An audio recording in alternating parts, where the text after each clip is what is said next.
France Inter, le 7-9 de Patrick Cohen. Bonjour Bernard Thibault. Bonjour. La CGT appelle à une journée de grève et de manifestation demain dans Paris et 7 autres villes pour la défense de l'emploi et de l'industrie. C'est votre première mobilisation nationale depuis l'arrivée des socialistes au pouvoir. À qui ça s'adresse cette mobilisation et pourquoi y aller seul sans les autres syndicats? Ça s'adresse à tout le monde, ça s'adresse au patronat, ça s'adresse au gouvernement, l'urgence de la question de l'emploi, l'urgence de ce qui se passe dans le secteur industriel. Nous avons pris cette décision fin août en nous appuyant sur une décision du Congrès des syndicats de l'industrie européen qui a consacré toute cette semaine à une campagne dans toute l'Europe, parce que nous ne sommes naturellement pas les seuls frappés par la baisse d'emploi et singulièrement dans le secteur industriel, une campagne d'information, de sensibilisation et de mobilisation. Et au regard de ce qui se passe chez nous, chacun le constate chaque semaine, des annonces importantes touchant notre appareil productif, des usines, des infrastructures, des unités qui sont menacées, soit de disparaître, soit qui sont réduites, d'en appeler à une mobilisation cette journée du mardi 9 octobre. Et le gouvernement n'est pas, à votre avis, assez ferme vis-à-vis des groupes qui annoncent des plans sociaux? Je pense que nous avons à contrebalancer une pression très forte des employeurs qui cherchent à obtenir par ce gouvernement ce qu'ils auraient pu obtenir d'une ancienne majorité. Nous le voyons au moment où nous entamons des négociations importantes avec les employeurs à la demande du gouvernement, puisque ceux-ci ont tendance à expliquer que le niveau de chômage du pays serait dû à deux facteurs essentiels. D'une part, le coût du travail trop important, les salariés français coûteraient trop cher. C'est un langage patronal que nous connaissons dans toute l'Europe, quel que soit le niveau des salaires pratiqués. Et le deuxième axe de cette offensive consiste à toucher à la réglementation du travail. Il y aurait un code du travail trop rigide, des lourdeurs administratives et des procédures de licenciement trop protectrices pour les salariés. L'objet d'une négociation qui a commencé la semaine dernière, on va en reparler. Sur le premier point, sur le coût du travail, vous opposerez à la CGT à une baisse des charges patronales. Écoutez, il y a déjà des masses d'argent considérables, d'argent public, qui sont utilisés à compenser les exonérations de cotisations sociales des entreprises.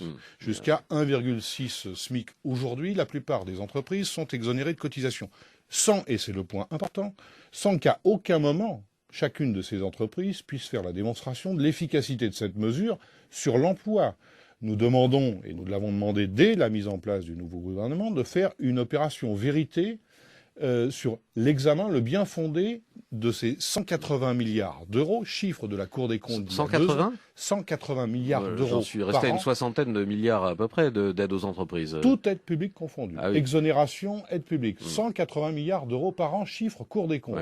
Nous disons, il serait temps, au nom de l'emploi, argent versé au nom de l'emploi, il serait temps d'un examen contradictoire sur l'efficacité de ces aides. Mais sur les exonérations de charges pour les bas salaires, vous voulez pas y revenir, Bernard Thibault? Vous pensez que sur les bas salaires, il faut revoir le dispositif? D'une part, je voudrais réinsister sur le fait que ce qu'on appelle charge correspond à une part du salaire socialisé qui sert à financer la sécurité sociale. On présente ça comme étant des charges un peu abstraites qui pèseraient sur les entreprises. C'est une part du salaire qui n'est pas versée aux salariés qui est mis dans le pot commun pour financer la sécurité sociale. C'est donc pas une question annexe. Et on mélange le besoin d'assurer un financement pérenne de la sécurité sociale au problème de compétitivité des entreprises à partir du coût du travail. On mélange deux sujets qui sont tout à fait distincts.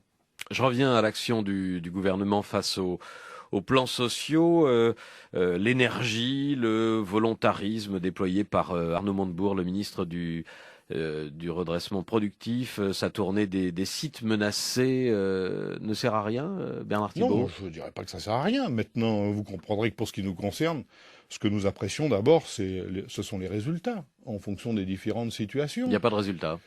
Mais il est un fait qu'aujourd'hui, les groupes continuent de faire comme ils l'entendent. Et c'est là que nous interpellons, y compris le législateur, pour que sur certains sujets, le droit évolue.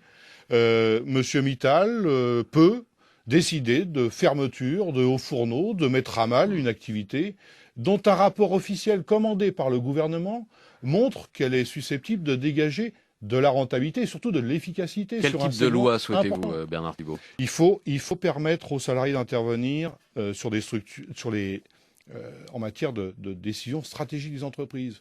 Il faut rappeler que l'entreprise, ça n'est pas fait que des actionnaires ou des PDG, c'est aussi fait des salariés. Il faut donc trouver le moyen, d'une manière ou d'une autre, à ce que leur opinion soit entendue au moment des décisions stratégiques. Il y a beaucoup de cas où si on avait écouté les salariés sur le sous-investissement dans l'entreprise, le sous-engagement en matière de formation, le sous-engagement en matière de recherche, on n'aurait pas assisté au déclin d'une entreprise. Les premières victimes étant naturellement les salariés embauchés par cette entreprise. Il faut revenir sur la notion de licenciement économique. Il n'est pas normal que des entreprises qui ont, parce qu'elles ne sont pas toutes en mauvaise santé financière, qui sont en bonne santé, qui affichent des profits records, puissent licencier comme si leur avenir était en péril. Il y a donc toute une série de points qui interpellent le législateur. Le gouvernement qui pourrait décider seul, s'il n'y a pas d'accord d'ici à la fin de l'année entre patronat et syndicats sur la réforme du marché du travail, vous en parliez il y a quelques minutes. Que souhaitez-vous à la CGT et que redoutez-vous ?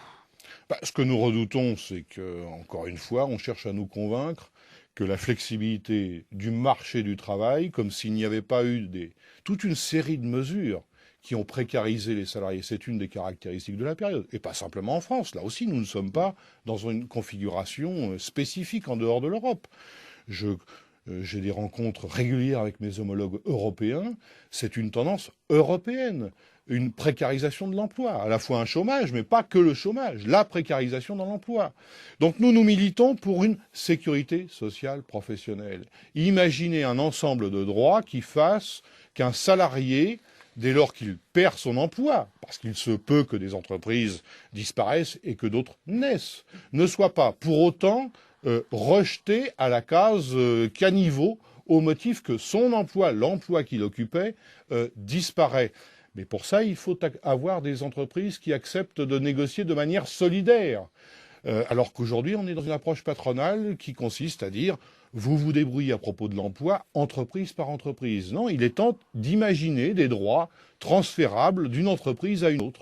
Sur le budget tel qu'il a été présenté par le gouvernement et dont on vient de voir que certaines dispositions pouvaient évoluer, sur quel aspect éventuel voudriez-vous à la CGT faire changer ou faire évoluer le gouvernement, Bernard Thibault ? Le cap principal qui a été fixé par le président de la République consistant à fixer la réduction des déficits publics à 3% dès 2013 est un cap redoutable du point de vue de l'activité et du point de vue de l'emploi. Ça s'inscrit là aussi dans une trajectoire européenne, un traité européen.